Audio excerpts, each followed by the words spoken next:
Welcome to a Business Life series brought to you by Hub Yuno. The inspiration for this series is best summed up by two of our favourite quotes. An investment in knowledge pays the best interest by Benjamin Franklin, and Warren Buffett's the best investment you can make is in yourself. The more you learn, the more you earn. In a Business Life series, we get business leaders from all sectors and walks of life to tell their stories. The hope is that you can learn from their success and failures and apply it to your own business journey. In this interview, I'm talking with Sharon MacArthur. She's had an amazing life in business, and currently she is a menopause educator called Miss Menopause. With only 3% of the companies in the UK thinking about this subject, changes in pensionable age and the increase of working women in full-time employment means that there are more facing this change at work than ever before. Before we get started, let me just quickly tell you about what we do. Do you want to grow your small business but are put off by extortionate fees charged by marketing agencies or not sure where to start? We promise you that all the skills and techniques you need are learnable. At Yuno, we give you agency level knowledge with ongoing support for a fraction of the cost with our Hub Yuno platform. Our online courses and webinars teach you the online marketing skills you need to grow your business. The bite-sized mobile-friendly video lessons fit in with your busy work schedule, and the webinars provide our community with ongoing support to make continued marginal gains, test out new ideas and stay ahead. Try it for free with 2 courses and a selection of webinars. Just click sign up for free, search Hub Yuno, or click the link in the description if you are watching on YouTube. Hi Sharon, how's it going? Great. How are you? I'm not bad, thank you. I love the wallpaper behind you. Most people have fairly boring backgrounds. That's excellent. I love it. Yeah, I'm a fan of colour. So some people are minimalists. I think I'm a maximist, or if there's such a thing. So you can see I'm like all jazzy colours and jazzy background, yeah. Oh, I absolutely love it. Absolutely love it. All right, how these work is we just kind of look at your life in business, because I think you have a fairly unique story. I think it's fair to say, and what you're doing now. So to start us off, we usually do just maybe like a minute or two, something like that, just a quick kind of brief run through of your life and then into your life in business. Well, so a brief overview of my life. Well, I left school at the age of 15, so I sound like somebody from ancient history, don't I? So I wanted to have all of my hair shaved off in a Mohican, and my parents wouldn't allow it, so I left school to be a hairdresser, and that lasted for a whole 9 months. But I did shave all my hair off and had some wild and wacky haircuts, and ended up on the stage at Vidal Sassoon, but that's another story. And so I didn't ever have, some people have a life plan, don't they? And they're very set on what they're going to do. But I call myself the accidental business owner, because I never intended to set up a business, I certainly never intended to set up 2 businesses. I always thought I'd be employed. So I have always been in work.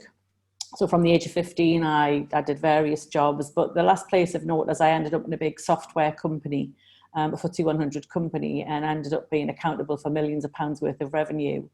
But found myself at the age of 45 being made redundant for the first time in my life, and actually deciding to kind of take a year out. So I was looking for other jobs, because like I said earlier, I wasn't expecting to be my own person and businesswoman. And ended up setting up a business in 2014 called Red Handbag, which I get a lot of spam, mostly from China, asking me how I'd like to sell their handbags. It's nothing to do with handbags. So I'm a leadership communication coach is what I am, but we can come back to that later. And then because of circumstances, I ended up setting up another business just over 2.5 years ago now called Miss Menopause. So the clue is in the title, as a menopause educator going into organisations and educating the workforce, senior leaders, men, women, about what the menopause is and the impact that it has to enable women to work through the menopause. So I've got those 2 businesses running concurrently, but menopause seems to take up most of my time at the moment. So yeah, that's me. That's quite the story. That's quite the story. I love that you breezed over some bits. So the bit I probably will return to is saying, I'm a 15-year-old, left school and had a few jobs. Then ended up at a massive software company and responsible for millions of pounds. So how did that go from like being a 15-year-old and working a few jobs to getting into the software industry and getting up to that sort of stage? Well, I guess, because the place that I'd always worked was in sales, So I left hairdressing. I was only there 9 months. It was long enough to, to have the weird monkey hairstyles that I ever wanted to have. And then I ended up with something called, I've just been listening to Paul Smith talking on the radio, and his father was something called a credit draper. So I'm going to let any listeners or anyone watching look that up. But I ended up working for a company that was a credit draper. So in effect, you would have people who would go out into the community with little vans full of stuff and would knock on people's doors, and people would pay weekly for those items. And I used to, sounds like something from a bygone era. I used to have an adding machine. So anyone younger than 30, probably even 40, won't have a clue what I'm talking about. An adding machine, not a calculator, a ginormous adding machine. And I used to have to total up these books. So it was like from a different era. But because I'd always worked in sales, the next job I got was in a sales. I worked in a sign company, and I ended up being the salesperson. And then from there, I ended up in a company which I call the poor man's Wolf of Wall Street, is what I will call it. I won't say what it was called, but it was me and 30, 40 other people selling advertising over the telephone is where I ended up. And I ended up being there for 5 years. So the average length of service there was about 6 months if you were lucky, but I ended up being there 5 years. And if I could remember half of the things that we got up to, I would write a book, because it was totally, totally crazy. This was a time where you could smoke in the office. Somebody set fire to the office by accident. There was just some wild, wild stories to tell. But I was really good at selling, but one of my core values is making a positive difference. So unlike a lot of salespeople, certainly in that office at the time, where I'd say they would sell their granny. So, where you meet sometimes salespeople and they're all very much about ego and about lie, steal, cheat, sell your granny, do whatever you can to make money. I wasn't like that. I felt I was very ethical. And because of that, I made a couple of good friends who ended up going to work at this particular company and encouraged me to apply for a job there. And I was fortunate enough to get it, and I was there for 14 years. So I had several jobs in that time period, but yeah, it was millions and millions of pounds worth of revenue, and I started as a coach, and I ended up being one of the sales managers, and then I ended up becoming what they would class as a senior leader, which was manager of those managers, being accountable for those millions of pounds worth of revenue. And then latterly, because I had an interest in self-development and people development, I ended up being accountable for the kind of sales training, coaching, quality, all of that kind of stuff, before I kind of left that business in 2013. So yeah, so I hadn't stopped work until, like I say, it was 15, and until the age 45 I was when I left that business. So I found myself with nothing to do for the first time ever at 45, and I knew at the age of 14 I didn't want to have a family. So I don't ask me why or how, but I knew at the age of 14 instinctively, when my nana said, "Who will look after you when you're old, Sharon?" And I said, "Nana, I'll be dead when I'm old." Because I thought, I'm 52 now, and I kind of thought at the age of 14, 50 was ancient, and I'd probably not be here, because when I look at me nana, she looked really old. But I'm pleased to say I feel very alive and vibrant, even though I am 52, which scarily enough it's only 8 years from 60. How did that happen, Johnny? How did that happen? It's terrifying. So yeah, so I was made redundant, and I was looking for other jobs. But what I decided was, and I don't know about you, but and that's the reason why I love doing what I do and working for myself, is you always compromise a bit if you don't, when you're working for other people. You have to. So it doesn't matter how good the organisation is, you're always shaving a bit off, or twisting and turning to fit into that culture at the time, because the culture really is only it applies to who your line manager is. So the business, and this was a huge business, it was massive. It had at least 1,500 people on site, but you're only really exposed to the people in your department or the people around you. So I had, 11, 12 bosses in that 14-year period. So some bosses thought I was great. Some bosses thought I was terrible. And what I find really fascinating about that, I never changed. I just did what I had always done. But some people thought I was brilliant at what I did, and others who would come in and go, "Well, I don't think I like that." So when you hear about the subject of mental health and well-being in businesses, often I found that a big part of that can be how you're treated by those around you, often your boss. So I went through periods of my tenure there for 14 years, at one point going on antidepressants just because of the way I was being treated by one or two people in and around that business. So yeah, I decided I wasn't going to compromise any part of me again. So as I was looking around for the organisations to work for, not ever having decided I was going to work for myself, I couldn't kind of find anybody. So I remember distinctly going to a couple of interviews, and I'm very clear now on who I am, what my core values are, etc. And often companies are certainly of a certain size often have things like their values written on their websites or on the wall. And I remember saying to somebody in the interview when they say, have you got any questions? Right, well, you say honesty's one of your core values. Could you tell me how I would see honesty being demonstrated by the leaders in the business? And honestly, the colour just kind of drained from their face. And I thought, well, you've helped me make the easy decision that even if you offer me the job, I don't think I want to work here, because I think people forget, don't they, when you go for an interview, it's meant to be a two-way process. You're not meant to be grateful that somebody wants to give you a job. Now, you know, ideally what you want to do is decide mutually that it's going to be a good thing for both parties. And so I was very, very, whether that's crazy or, you know, ruthless, decide which one it is. I decided I wasn't going to just go somewhere for the sake of it. So, you know, 9 months had rumbled on, and somebody happened to say, it was around the Christmas time, Sharon, why don't you work for yourself? And I was like, me? Work for myself? It had literally never, ever, ever crossed my mind. I was planning on being employed forever. That had not been on my roadmap at all.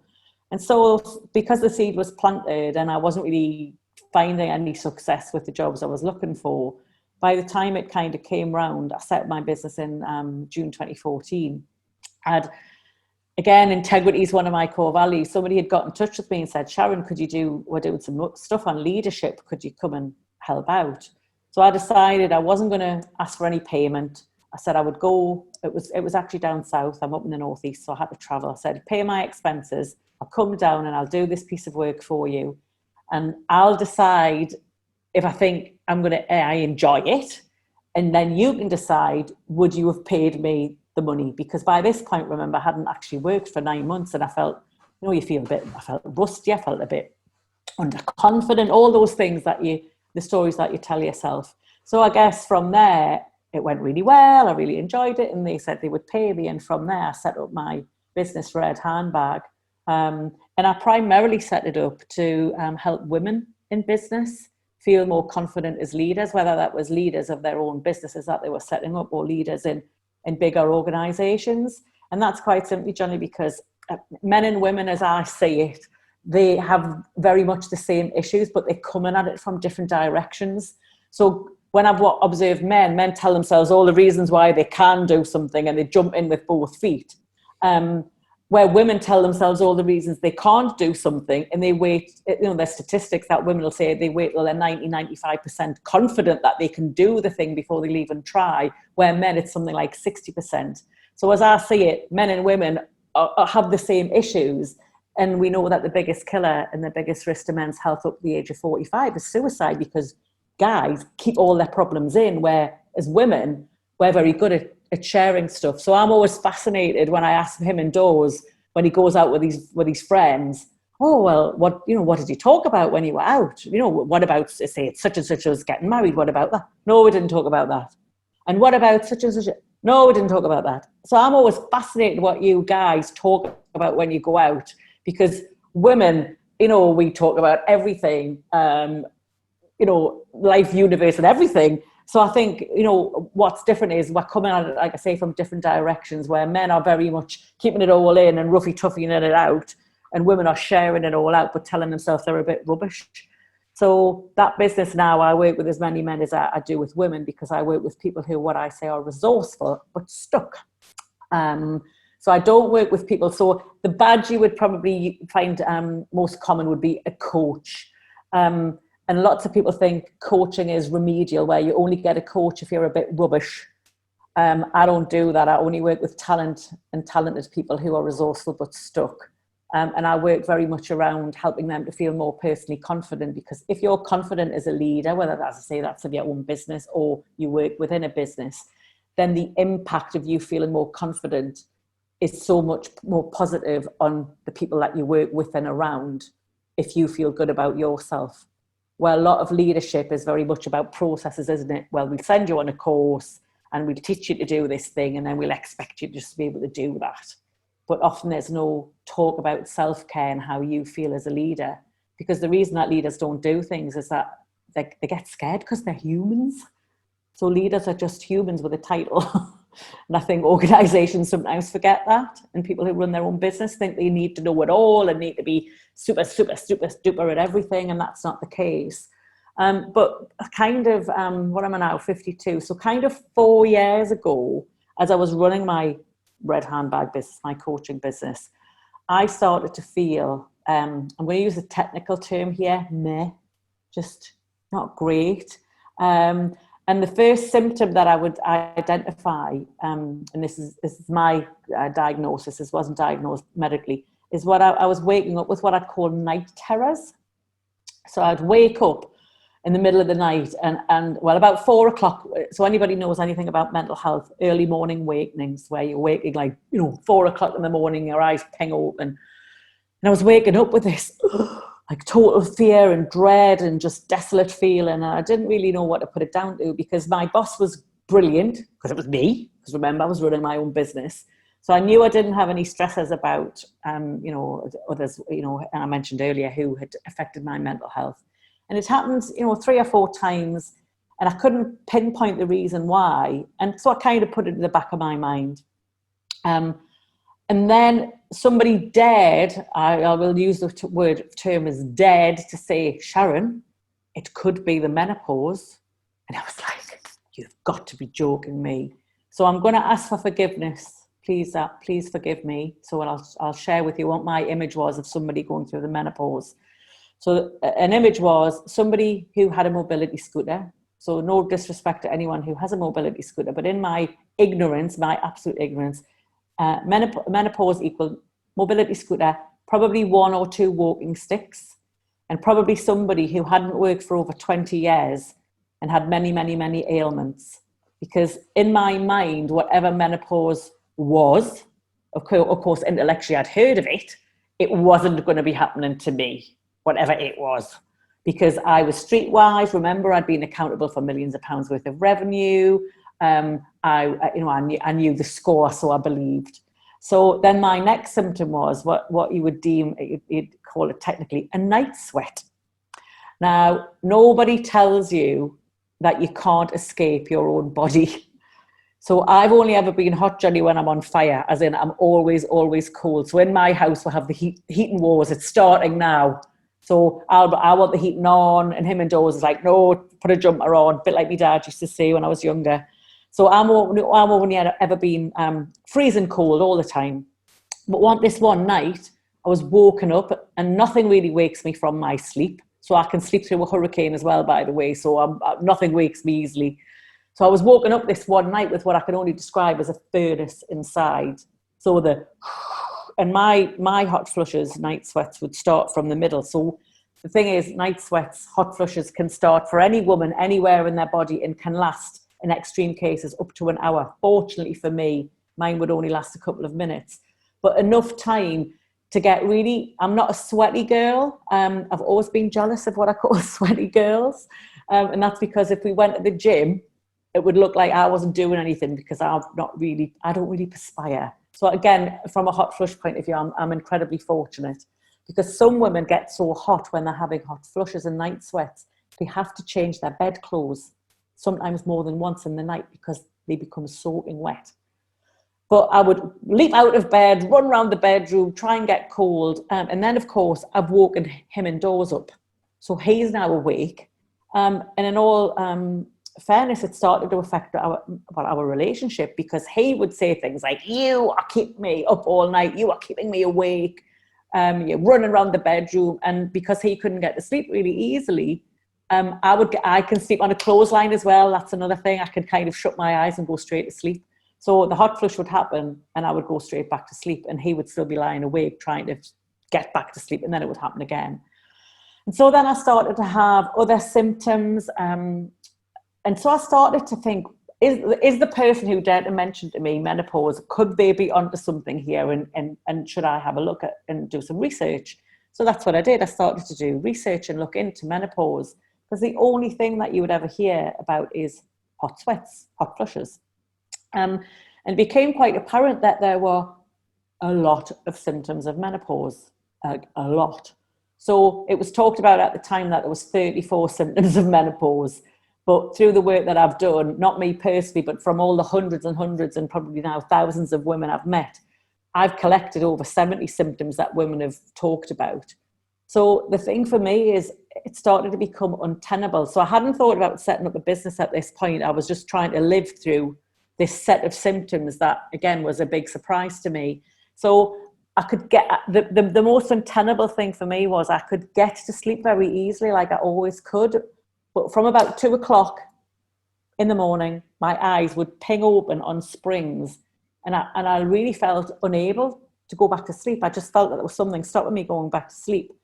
And then I was bought a tracker, you know, the lovely trackers that you wear. And so I felt that I wasn't sleeping, and I knew I wasn't sleeping because it would tell me 2 hours. And then I was doing a lot of work about an hour away from home. And I fell asleep at the wheel. Now, only for if you were on the bus, you know, a noddy head, whoop, and you wake up. And I knew it was only a nanosecond, but I knew I had fallen asleep at the wheel just for that tiny split second. And I thought, you know what, if this is the menopause, I could die, because I'm living through all of these symptoms and they're really affecting the quality of my life. And it was affecting my ability to run my business, because there's only me in my business. So I was thinking, oh my goodness, am I going to be able to, you know, keep the business going? What am I going to do?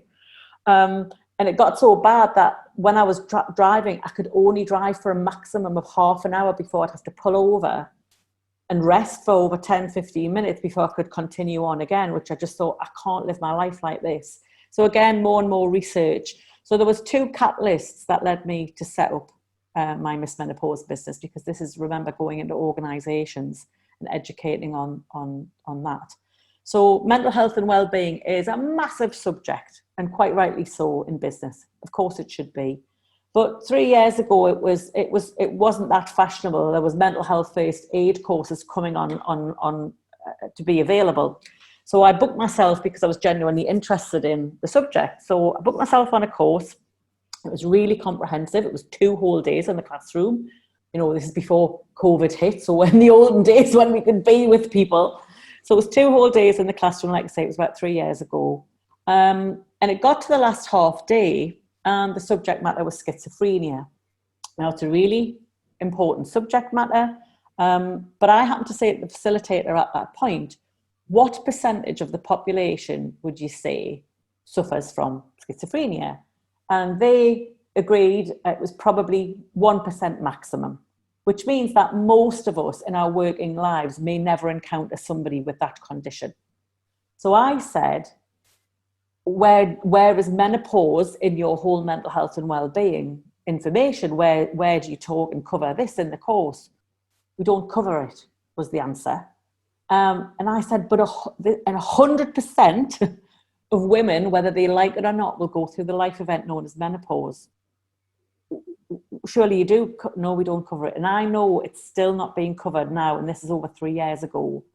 And then the second catalyst was, through the research I was doing, I came across something called the British Menopause Society. So who knew such a thing existed? But it's set up for medical professionals, and I'm not a medical professional. I don't pretend or profess to be a medical professional. But I was able to join as a lay person. And I got the opportunity to join and spend the day with 60 doctors, again, about 3 years ago now. And the first thing was, guess how many doctors spoke to me on the day? Well, it was none, 0. And that made me really upset, because I thought, well, the bedside manner of the people in this room are really, it's really quite poor. So I don't know about you, but I only go to the doctors when I feel ill and vulnerable. So that was a bit rubbish. But in the afternoon, there was one of the top oncologists up in the Northeast was presenting, and they're presenting case studies to the group. And there was 2 case studies that are indelibly burned into my brain, and there were these. There were 2 independent women in the northeast of England. They were unrelated. Their surgeries were unrelated. There was no connection other than these women were in their early 50s. And both were very stoic characters, as in they never went to the doctors for coughs, colds and sneezes. They would, they weren't known by those doctors in those practices. But these women on several occasions both felt bad enough to go backwards and forwards to the GP, till eventually they were diagnosed as going through the menopause. And I thought, oh, that's brilliant, that's great. However, by the time they reached the person who was presenting, both women were going to need palliative care because it was cancer. So I just thought, you know what? I'm just not having it, Johnny. I thought, I'm just not having it. I'm just not having this level of ignorance about this subject matter, when I'd like to think, as I said earlier, I thought I was streetwise, I thought I was switched on, I thought I knew lots of things about lots of things. Yet, how did I not know about this life event that was going to happen to every woman? So I told you earlier, I elected not to be a mother. I knew that. So I knew I was never going to suffer from, postnatal depression, postpartum psychosis, whatever can happen to women through the hormones of pregnancy. So 100% of women won't be parents, they won't be mothers, but 100% of women who have periods will go through the life event known as menopause. And I just couldn't, it was like it was hiding in plain sight. So I decided at that point that I was going to set up this service, which I launched in 2018. And that's what I do. I go up and down the country, talking to organisations, now virtually, because of COVID. It had always been face to face, and educate about the menopause, because at age 11, I had what I will call the girl chat. Now, you probably wouldn't have known about that even if even if it was happening in your school, because if it was anything like my school, the boys were taken out to play football and the girls were all herded into a little classroom and terrified by being told, effectively, you're going to bleed once a month. Imagine how terrifying that is. But at least somebody was taking the onus on educating me as a young woman about what was going to happen to me in my body. But the biggest stressor I had at that point in my life was, what was I going to wear to the school disco? And was I going to get my French homework done on time? But because menopause happens to women most often, but not exclusively, from women 45 and above, because there is a lot of women who will go what's classed as early menopause, and effectively 1 in 100 women under the age of 45 may go through early menopause. So it's a lot more common for younger women than you would imagine. But from the age of 45 onwards, this life event will happen to every woman who has been able to reproduce. And the raft of symptoms that come with that are just ridiculous. So 80% of women who go through the menopause will have some level of symptoms, and 1 in 4 women will have extreme symptoms. So because we know we've got an aging workforce, that's being talked about a lot, the biggest growing demographic is women coming up to menopausal age in the workforce. So if organisations want to keep their talent, and we know things like gender pay gap, are out there now because women are being encouraged to do more, quite rightly so. Diversity, inclusion are hot topics these days. And menopause and women and ageism and all of that falls into this subject matter. Yet what's really most shocking to me, Johnny, is we as women, I didn't know. So I started to do research, not empirical research, but meeting lots of women. I set up a Facebook page where there's over coming up to 3,500 women on that page. And most women have never been told about the menopause and what to expect. So you've got a perfect storm now, because in 2010, the government changed all of our pensions. So I was led to believe growing up that in 8 years' time, like I said, scarily in 8 years' time, I'll be 60, that I'd be able to draw a state pension at age 60. It's now tracking at 67 for me now. And I think that's set to be pushed back even further, especially with this whole spend on COVID. Goodness knows when any of us will retire with a state pension, if at all. So we have what I'm calling almost a perfect storm. So you've got more women having to work longer, full time, than ever before through their menopause, this life event known as menopause. And all women want is to work through that life event and get out the other side. But on average, I don't know if you know how long menopause lasts. I've not got a clue, like no idea. Honestly, none. Well, well, on average, and again, I'm talking averages, on average between 5 and 7 years. 10 years isn't uncommon. I've met a woman in her 80s who's still having symptoms, and I know somebody in their 90s who's still having hot flushes. So my point is, if it's affecting the quality of your life as a woman, I wouldn't expect women to just put up with it. But through ignorance, a lot of women I'll meet I'll say, what are you doing to manage your menopause? And they'll say, nothing. But my point is, if you broke your leg, would you drag it about for 5 years untreated, till your toenails dropped off and it went a bit gammy?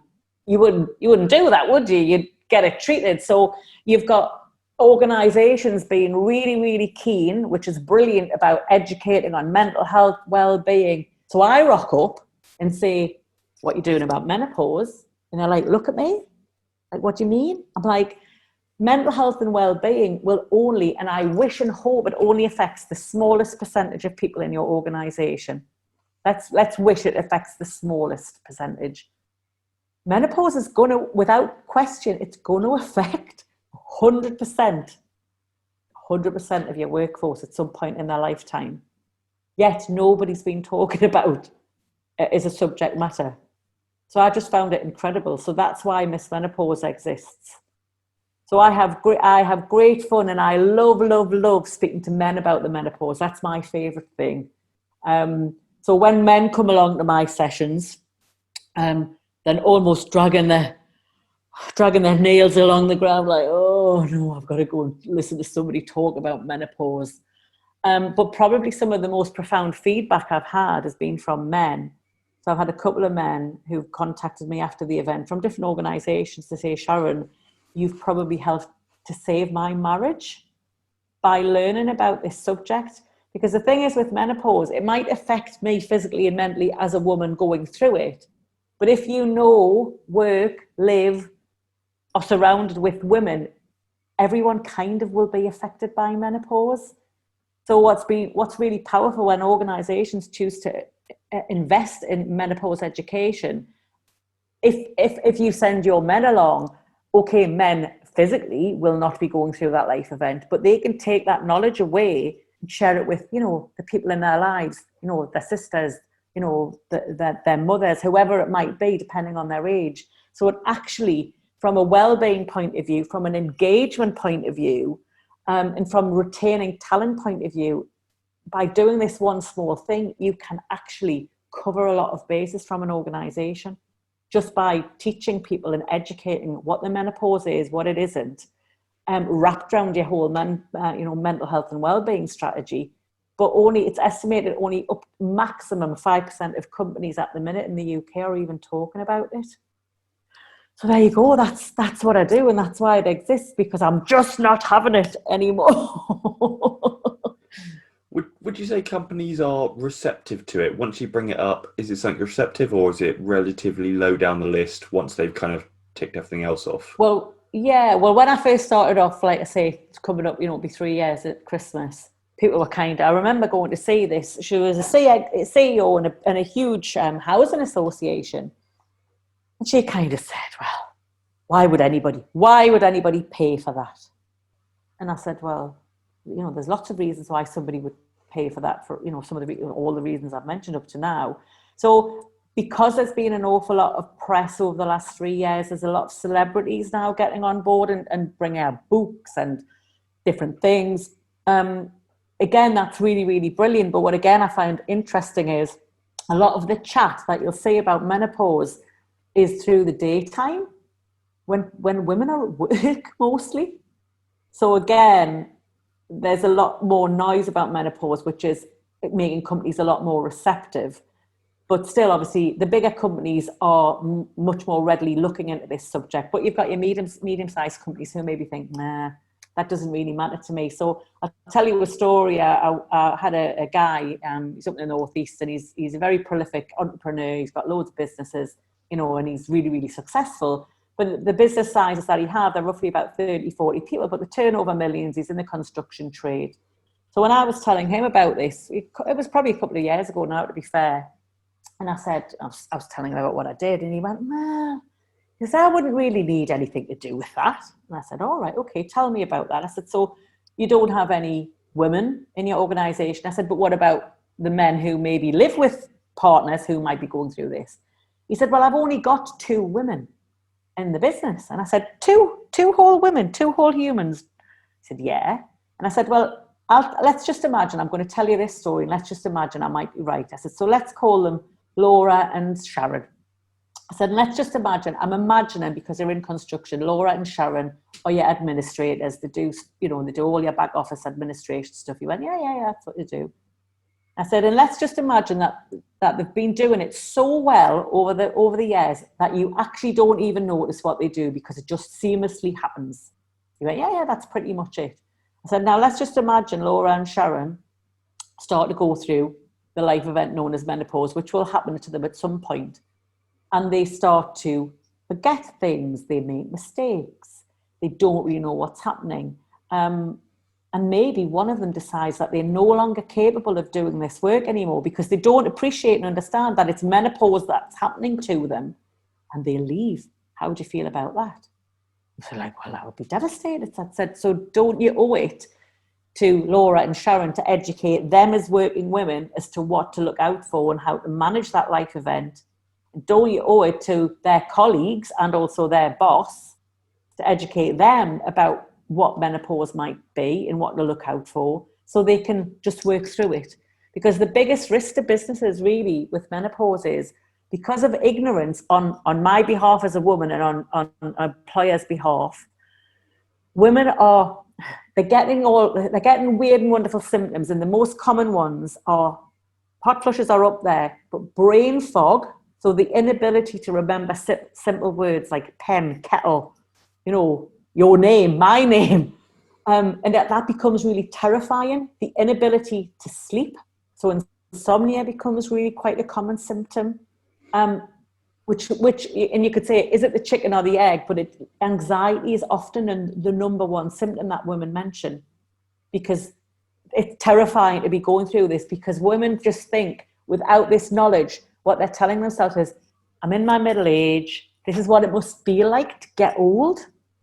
So women are thinking, I'm old, I'm past it. The work that I've been able to do, my body's telling me I can't do it anymore. So I have to leave.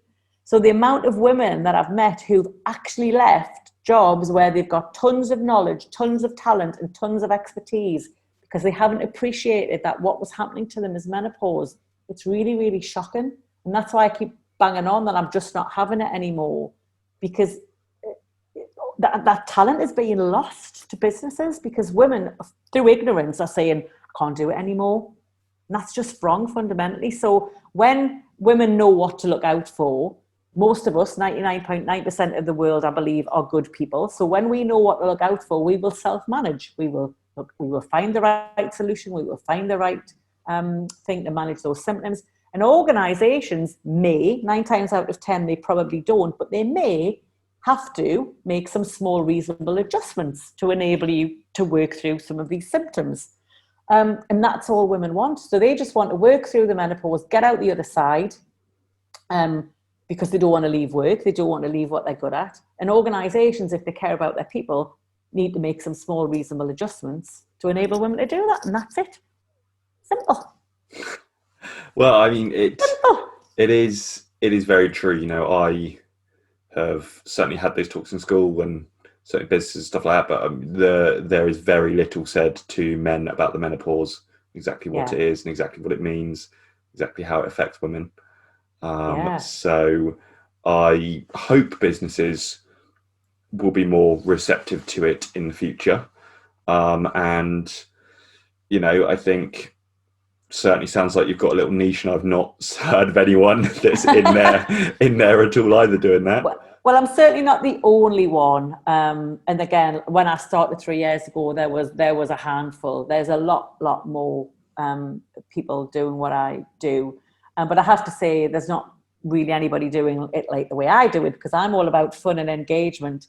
So all I'll say is, very early on in my sessions when I'm educating those men, women, and businesses, Put it this way, I have a fun icebreaker, which is all about vaginas. That's all I'll say. And I'll leave it at that. And that usually gets attention, especially from the guys. So I remember I was doing a session, and it was for a manufacturing company, and they were very forward thinking because there was only 10% women on site and it was 90% men. And I had, like I say, there was 15 people and 10 of them were men, and they were literally schlepping into this room. Oh. And so I did my icebreaker, and literally I had their attention like that. And by the end of it, I couldn't shut a couple of them up. And I've actually had somebody come to shake my hand who said at the end of one of the sessions, Sharon, I literally had no idea that this is what my wife potentially has or will be going through. I'm going home to buy the biggest bunch of flowers ever. And, you know, and that's the thing I keep saying, ignorance can no longer be an excuse, whether that's for me as a woman who menopause will happen to, or you as a colleague or, you know, a partner or a husband of somebody, you know, who will also go through it. So just educating very simply about that subject matter, because it should just be business as usual. So it's a bit like pregnancy was 20, 30 years ago when, you know, I could go to an interview and you could look at me and go, oh, Sharon, how, you could ask my age and I'd say, oh, I'm 35, if only. And you might think, well, I'm of childbearing age. I'm not going to employ Sharon because she might have a baby. So for me, this is really one of the most fundamental well-being taboos that's left out there, along with, I think there's more work to be done about financial well-being as well. I think that's still a big subject matter for people. But in terms of, you know, your own health, I think this has been, like I say, hiding in plain sight, where 100% of women will have to go through the menopause, whether they like it or not.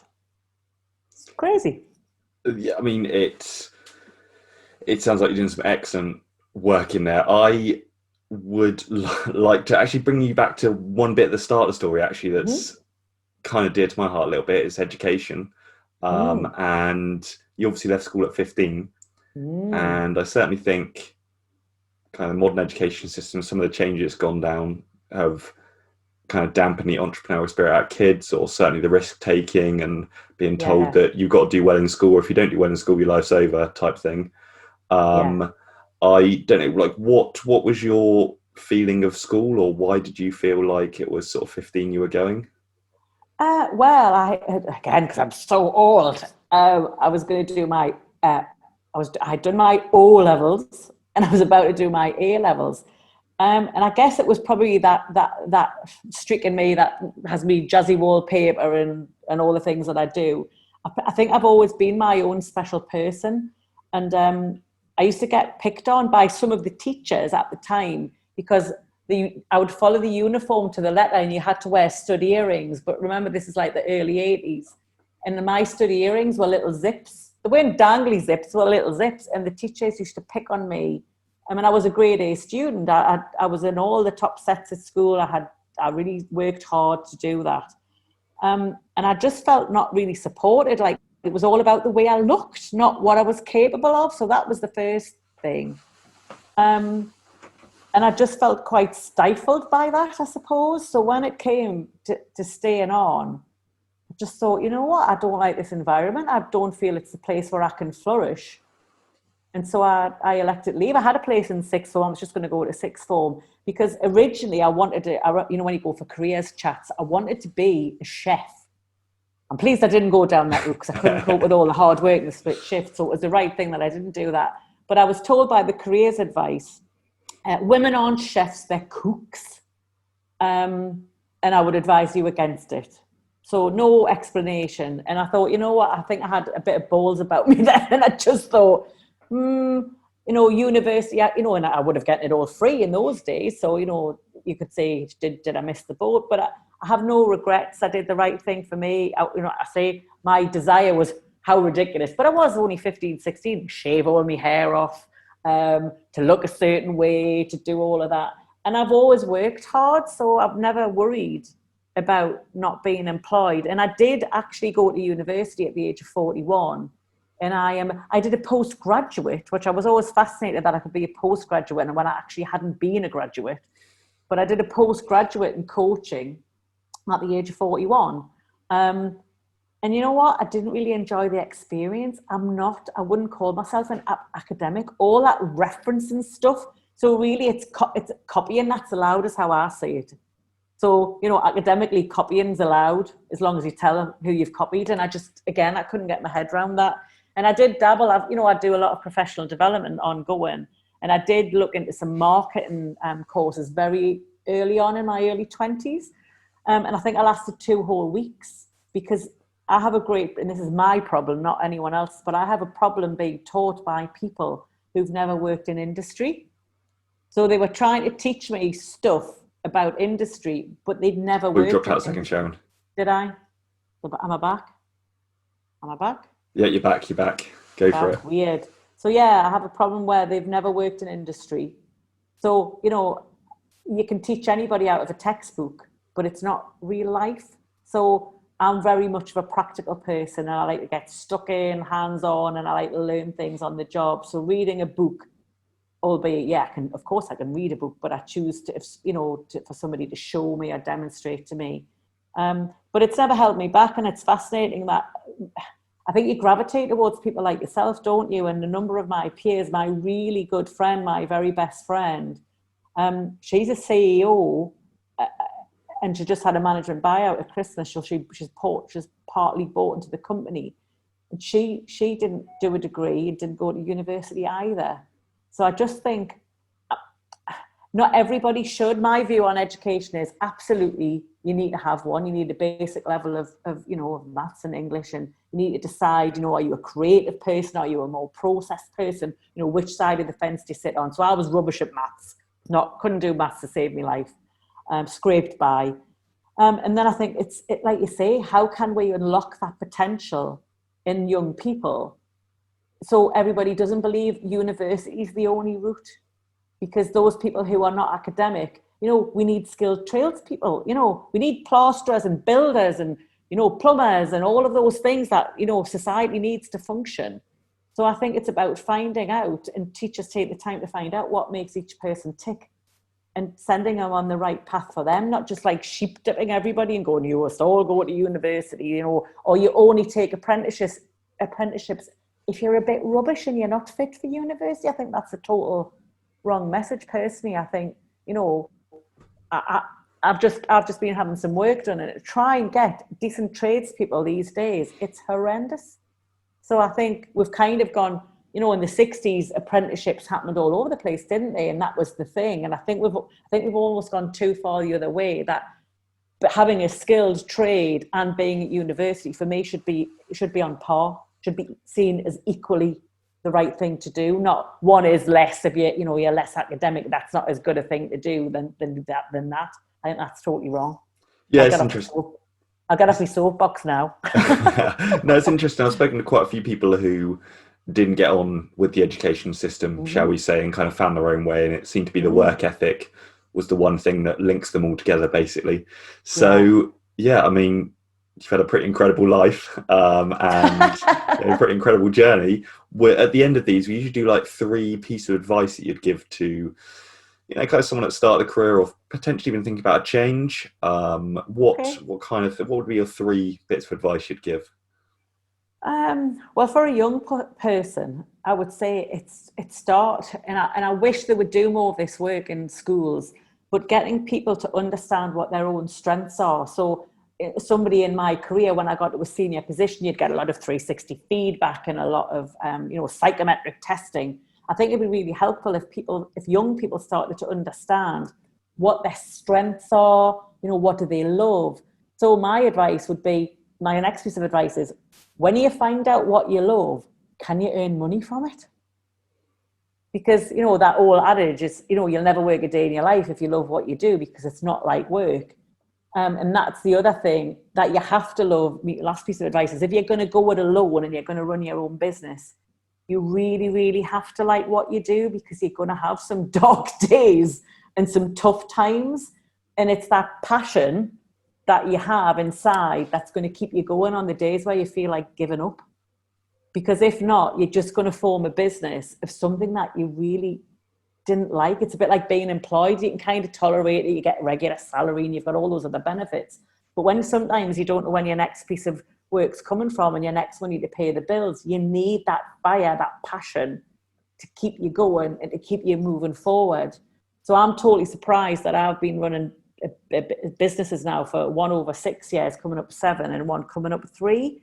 I never thought I'd be able to keep that going because it wasn't my intention. But I know it's because I fundamentally love both of the things that I do. So when I'm having a tough day or a tough week or sometimes a tough month, and look, we're having a tough year, it's 2020, you need that fire and that passion to keep you going. Yeah, wonderful bits of advice, and it was a great chat. And Oh, thanks. no worries. I learned some stuff as well.